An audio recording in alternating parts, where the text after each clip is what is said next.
Hello bachon, let's read the questions. The question says that the ability of plants to follow different pathway and produce different structure in response to environment phase of life is termed as option A elasticity, option B plasticity, option C growth of efficiency and option D heterophily.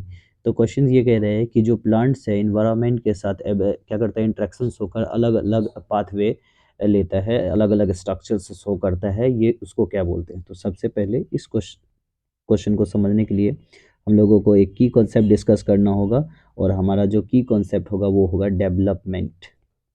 Development क्या है? एक overall changes होता है जो किसी plants और animals के अंदर देखा जाता है from the germination of seeds to the senescence. तो बोल सकते हैं all changes, all changes that an organism that an organism goes through the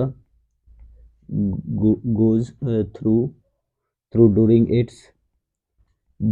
its life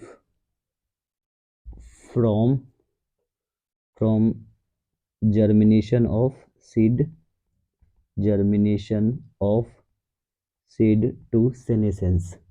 germination of seed से सेनेसेंस तक जितनी भी चेंजेस देखने को मिलते हैं ये सारे चेंजेस को हम लोग क्या बोलते हैं? डेवलपमेंट बोलते हैं। और ये जो डेवलपमेंट है एक रेगुलर सीक्वेंस में होता है, occurs in regular sequence, occurs in regular sequence. Regular sequence में ये चेंजेस देखने को मिलता है और इसी में क्या होता है, एक प्रोसेस होता है जिसको हम लोग बोलते हैं प्लास्टिसिटी। प्लास्टिसिटी क्या है? एक ऐसा एबिलिटी है जो प्लांट्स क्या करता है इन्वायरमेंट के साथ इंटरेक्शन कर कर रिस्पॉन्स होकर अलग अलग फेज ऑफ लाइफ साइकिल करता है, जिसकी वजह से अपना स्ट्रक्चर भी डिफरेंट बनाता है। तो बोल सकते हैं plant follow different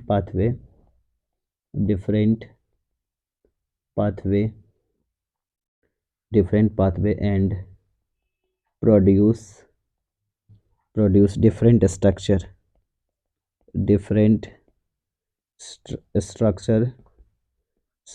in response to environment. और ये एबिलिटी को ही हम लोग क्या बोल देते हैं? इसी एबिलिटी को हम लोग बोल देते हैं प्लास्टिसिटी। और इसी प्लास्टिसिटी के अंदर एक चीज़ देखा गया है हेट्रोफिली। हेट्रोफिली हेट्रोफिली क्या है? एक प्लांट्स जो जर्मिनेशन के समय जुवेनाइल प्लांट्स में प्लांट का स्ट्रक्चर ऑफ लीफ अलग था और जब मेच्योर हो गया तो अलग लीफ का शेप बना। तो यानी leaves of leaves of leaves of juvenile plants are differ from mature plants।